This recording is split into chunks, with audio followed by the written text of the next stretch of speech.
Hello, and thank you for tuning in to Downriver Rescue Connection.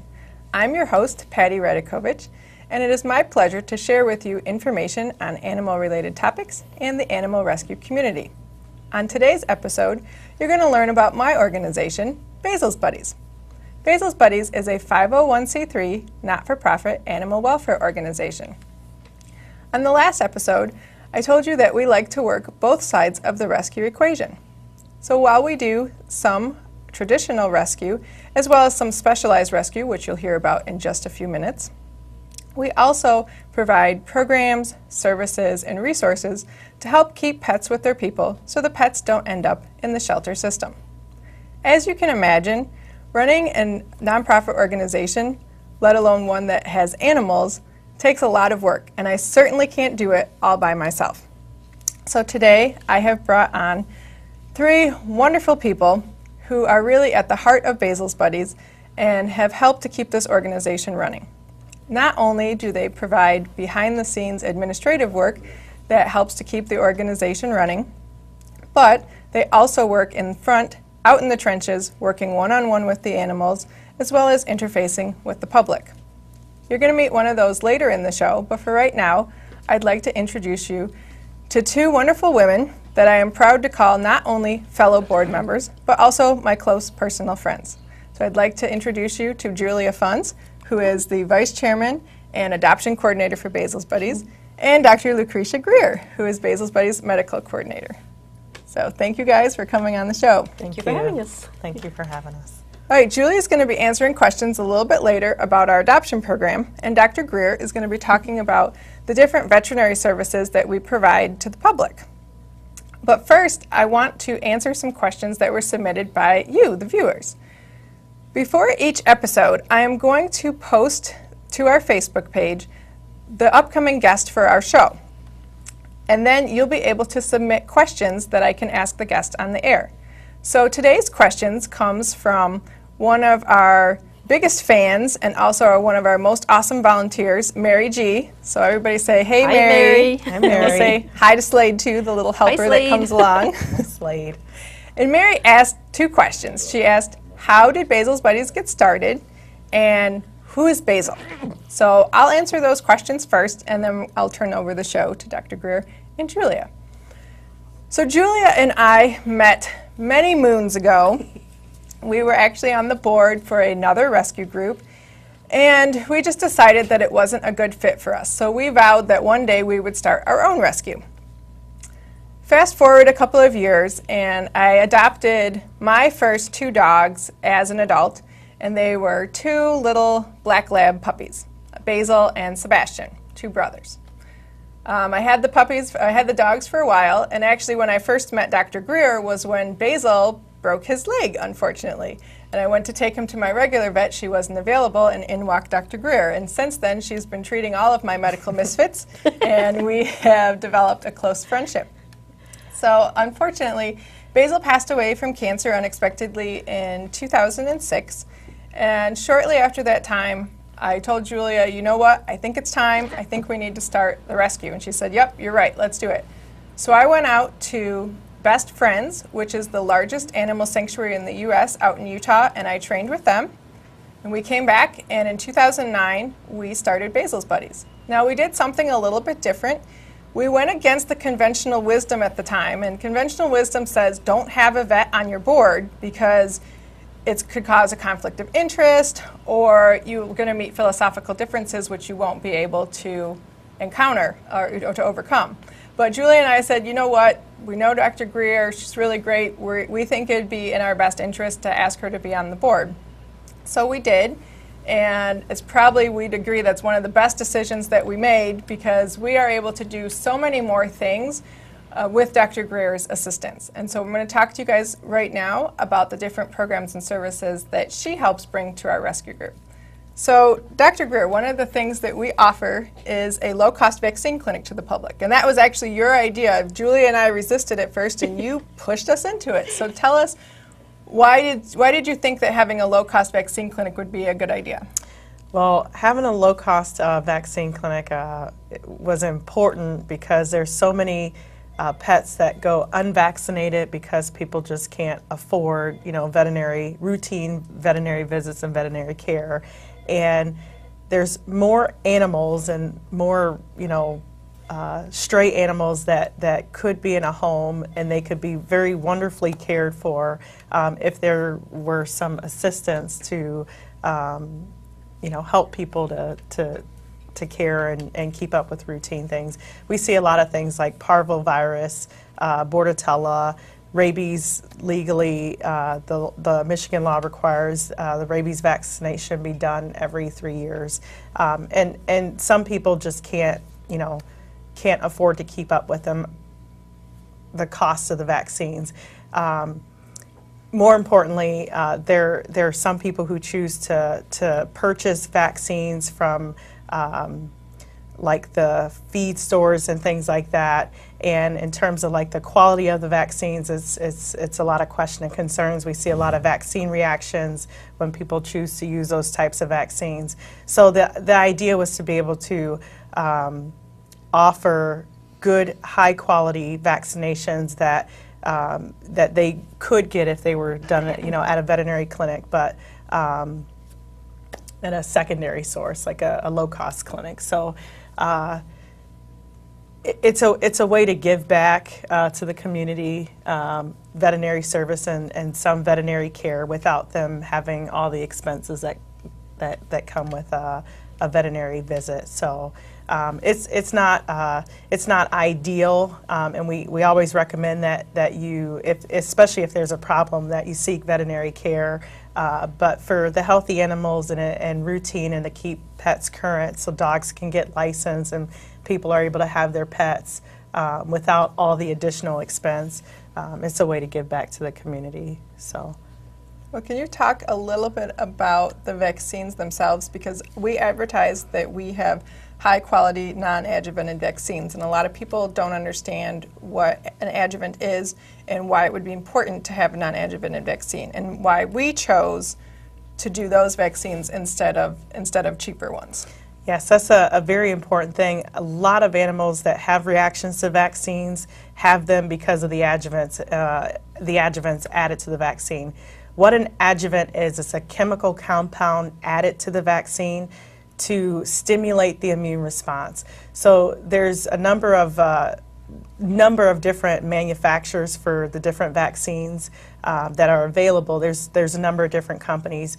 It is less expensive for some pharmaceutical companies to use less of the actual agent that you're vaccinating for and add this chemical compound that actually can help to stimulate the immune response so that the patient develops immunity as if they had the pure vaccine. Some of those compounds can be dangerous. There's links with cancer, different vaccine sarcomas and things like that, and it's not ideal. Most of the vaccines that you can buy over the counter, over the shelf, do contain those adjuvants, and like I said, it's not the safest way to go. Vaccines are not benign. There is certainly risk involved with vaccinating, and it's important that it's done safely and that the right choices are made with the vaccines. We use specific companies that we know and trust that use basically make their vaccines pure without these chemical compounds added to it, to reduce the chances and likelihood of any type of reaction, a negative reaction, cancer, any type of local reaction, and that the pet's protected. So most people don't know a lot about the vaccines that they receive when they go to a vet clinic. They just know, they have a list of what they're supposed to get, and they really don't question what the vaccine is made of, what's in it, who is it made by, and it's one of those things that bears a lot of, it's extremely important and could mean the difference between life. We've had patients die from a severe vaccine reaction because it contained, some chemical compounds that the patient, was allergic to or couldn't tolerate. So it is important, and it's nice because working with Basil's buddies, we're able to provide those vaccines and offer them at these low-cost clinics. Most of the vaccines are only sold to, licensed veterinarians and clinics, and my involvement with the group allows them to offer those vaccines at the low cost. So, great, thank you. Now, in addition to the vaccines, we also do microchipping and heartworm testing, as well as the HeartGuard and flea and tick medications. So can you just touch briefly on why it would be important for dogs to be heartworm tested? Heartworm testing is extremely important. There's a number of different products out there, topical products, monthly products, oral products, to treat and prevent heartworm disease. Unfortunately, nothing is 100%, and we are in an endemic area for heartworm disease. It's one mosquito bite, and I have a lot of people who say, oh, my pet's inside, and they only go outside to use the bathroom. All it takes is one mosquito bite to transmit heartworm disease, and we are in an area where there's a number of mosquitoes that carry it, and we see a number of cases of it. Heartworm testing is important because if those medications are given and your pet has heartworm disease, it could cause an anaphylactic reaction and your pet could die. So it is extremely important that you do heartworm tests at least annually. If you have gone an extended period, 4 or 5 or 6 months without heartworm prevention, test before you treat, because like I said, it could be another life or death situation if the medication is given to a heartworm positive pet. Mosquitoes can get inside your home. Mosquitoes, they're everywhere. Dogs that go outside for a walk late at night and the ground is wet, that's when the mosquitoes are biting, and you wouldn't know if they had a bite on the underside of their belly or a paw or a pet, and that's all it takes to transmit heartworm disease. So it is important. Okay. Well, for more information on our vaccine clinics, you can go to our website, which is www.basilsbuddies.org, and you can look for our vaccine clinic page. The vaccine clinics are held the first Friday of every month, and we do them at Tiny Paws Pet Grooming, which is in Southgate. And we want to thank Denise Marshall, the owner of Tiny Paws, who allows us to have our vaccine clinics there. And the vaccine clinics, again, are first Friday of every month from 4:30 to 7:30. So you can find more information on our website. Now, in addition to the vaccine clinics, we did have one previous spay-neuter day, but we're going to start doing more spay-neuter days again. So, Dr. Greer, can you talk a little bit about the importance of spaying and neutering and why you wanted to offer this service through Basil's Buddies? Spaying and neutering is very important. Obviously, population, and there's a lot of stray animals, and especially with cats, stray cats. To control the pet population is always one concern, when it comes to why to spay or neuter your pet. Yeah. Another big concern is cancer. The cancer risk in intact animals, especially intact animals that are never bred, the cancer risk is extremely high. Cancer rates are about 50% in dogs today as of 2013, and intact animals have a higher risk of cancer. So spaying and neutering is important. It can be costly, for some pet owners, and low-income families and people who have pets, sometimes they put it off because of the cost involved with spaying and neutering. It is a major procedure, because it's for females, you're doing an open abdomen procedure and removing the entire uterus and ovaries. But it's one of those things that's very important, and it's important enough that I felt that being a part of the group, it's something that I can offer, and I can recruit veterinarians. We have a facility where we can do it, and we're able to offer that service. So last year we did 55 animals at our spay-neuter clinic. This year our goal is going to be 200. So we're hoping to spay and neuter quite a few animals this year. We're going to start hopefully pretty soon offering the spay-neuter clinics. They'll be at Cahill Veterinary Hospital, and we'll have a number of veterinarians that are going to help to make that possible. Great. So. And we'll be, for the spay-neuter clinics, you'll have to pre-register, and all the pre-registrations will probably be at our vaccine clinics. So please check our website again. There's a link up there for our spay clinics. So when you check the website, you'll see where the pre-registration dates are and the dates of our spay-neuter clinics when we get those up. Because again, you do have to pre-register for those. So thank you, Dr. Greer, for sharing that information with us and talking about those services. So now I want to talk a little bit about the animals in the group, what you guys are all waiting for. So Julia, why don't you tell the viewers, how is our group a little bit different? What type of animals do we take in? Okay. Our group is different in the sense that we don't just rescue any stray that's off the street or owner surrenders. We tend to focus more on the special needs, like the timid, the shy, the medically challenged. We'll actually be seeing one in just a few minutes.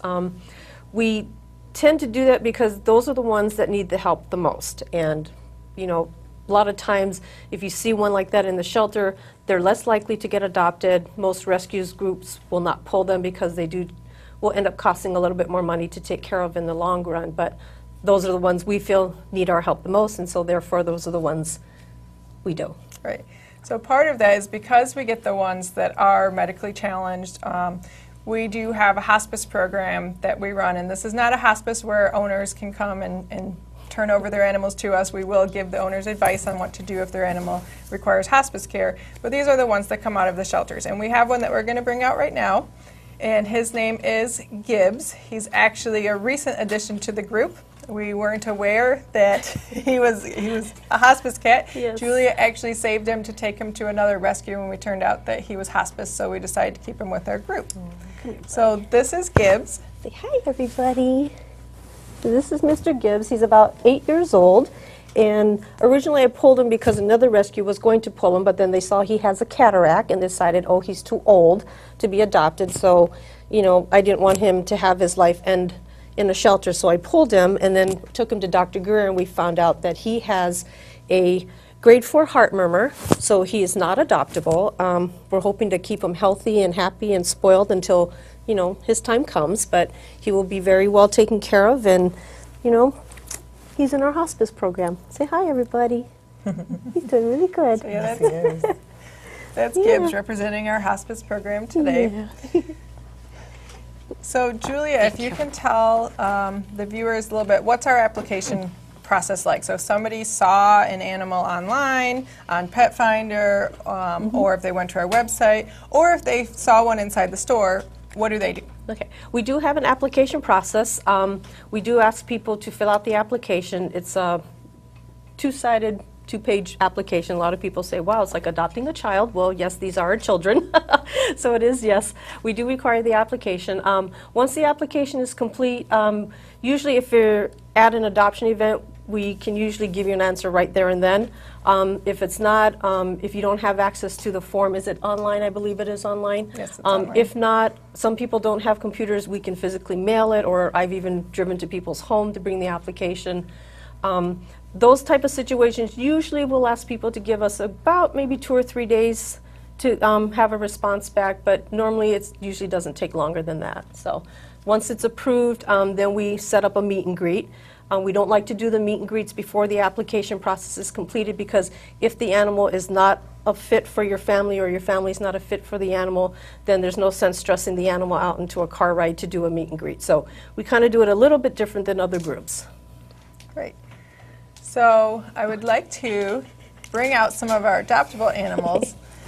This first one that we're bringing out, this is Tanner. And Tanner has been with our group for a while. So Julia, why don't you tell Tanner's story?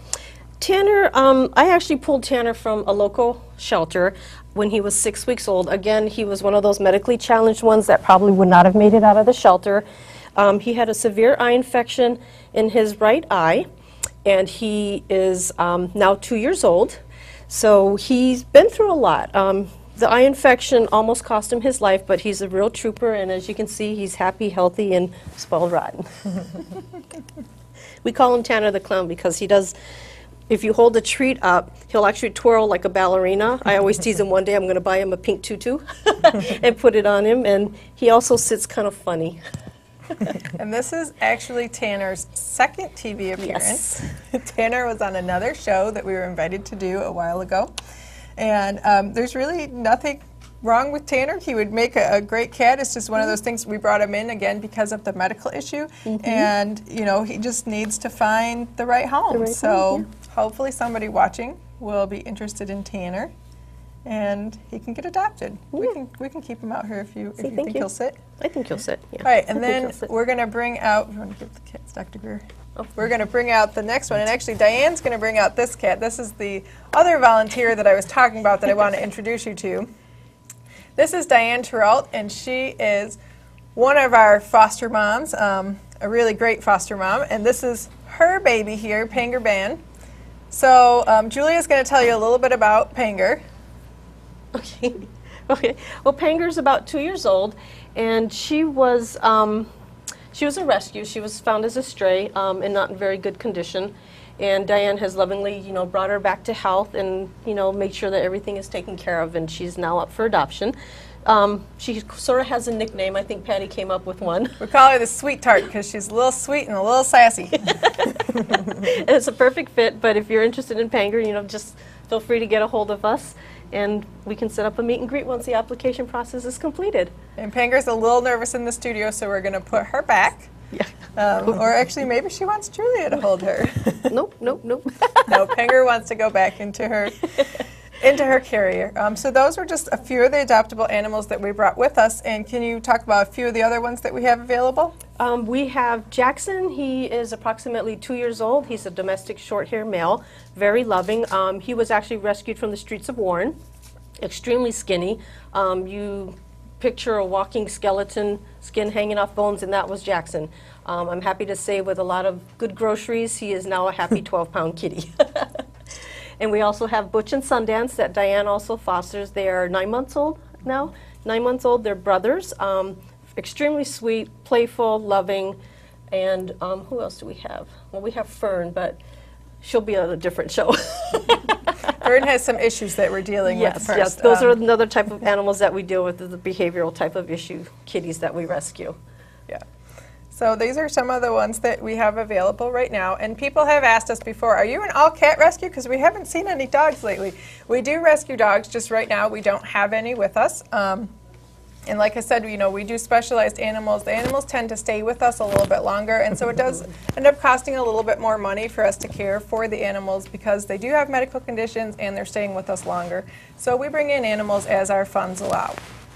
So thank you, Julia, for telling us about the animals. So if you are interested in any of the adoptable pets that we might have, you can go to our website again at www.basilsbuddies.org. Or you can visit our Pet Finder page, and you can see the adoptable animals that we have out there. Now, in addition to the vaccine clinics, the spay-neuter clinics, and the adoptions that we have, we also do a few more services for the public. We have a pet food bank for low-income individuals.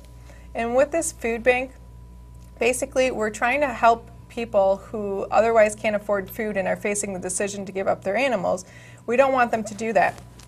So we have a pet food bank where you can come in and you can apply. As long as you're low income, you qualify, and then we can give you the food on a monthly basis. And because we have Dr. Greer on our team, if you do have an animal with special needs, sometimes we do get dietary food in, but if we don't have special prescription food, Dr. Greer can help work with us and let us know what's the best food that we can give you for your pet that's not going to throw them off of their medical condition, even though we don't have that particular food in stock. So the Pet Food Bank is run the second Wednesday of every month. It's from 3 to 5:30, and it's run out of the Trenton Woodhaven Animal Shelter. And if you go to our website, you can find an application, or you can just come to the food bank and fill out an application there if you're in need of assistance. We also are setting up a resources section on our website, and it should be up shortly. And we want to be able to provide you with information about various resources should you need assistance. So if you need financial assistance for one of your pets, like let's say somebody breaks a leg and you can't afford to pay for it, or you just found out that your cat has diabetes, we're collecting different resources that are available out there so that you can go search for different groups and get some information to apply for the grants that they give. There's also going to be information up there on if you have a behavioral problem. We're going to be linking information where you can go for behavioral counseling. And of course, if you're not in our area, we'll be providing other resources for other food banks so that you can go and check out where you can go to get food for your animals. So the 3 types of resources we'll list again are financial assistance, food assistance, and then behavioral assistance. And that's some of the other programs that we offer. What we kind of do at Basil's Buddies is, if we see that there's a need out there in the community and if we have the volunteer staff to support that, we will develop new programs to just help support the public. One of the programs that we brought back again recently was the Pet Loss Support Group, and this is for owners who have unfortunately lost their pets and are having a difficult time dealing with the grief process. We have started that group again. It'll be held at the second Wednesday of the month again, and it's at 6:30 at the Riverview Public Library. And we do have a pet grief counseling professional. Her name is Cindy Luke. Some of you in Wyandotte may know her as Animal Aunt. She is coming in to help facilitate that group. So if you are in need of some counseling and you don't know where else to go, you just need support, you can reach out to our Pet Grief Loss Support Group. So is there anything else that you guys would like to add about Basil's Buddies, or anything you'd like to say, or maybe something you want to ask me to answer for the viewers? No, can't think of anything. Okay. We love Basil's Buddies. What? Love Basil's Buddies. So, and we're very thankful for everybody that assists us with our organization, from our donors to our volunteers, just everybody in general, the film crew that's making this possible. We really couldn't operate if it wasn't for the assistance of our volunteers and for the public at large. Keep a lookout for our programs. Every year we do a big garage sale, and we'll be posting that soon. I'm not sure if this year it will be in June or September, but check out our website. You'll be able to find out when the garage sale is going to be. That is one of our larger fundraisers, so you can check that out. And we'll have other things going on in the year. Christmas time, we have a lot of different programs available. So I'm happy that you tuned in, and I hope that you learned a little bit something about our group today. And you can check out our website or go to our Facebook page and support us. And again, go to our Facebook page. Before each episode, I'm going to announce who the guest is, and then you'll have the opportunity to submit questions to ask of the guests, and I will ask those questions on the air. So keep checking our Facebook page. We film bi-weekly, and you'll see who the next guest is, and then you can submit your questions. So again, I just wanted to thank everybody for watching the Downriver Rescue Connection. We look forward to a day when all animals are treated like family and everyone has a home. Until that time, we invite you to be part of the solution. And remember, please spay and neuter your pets. See you next time.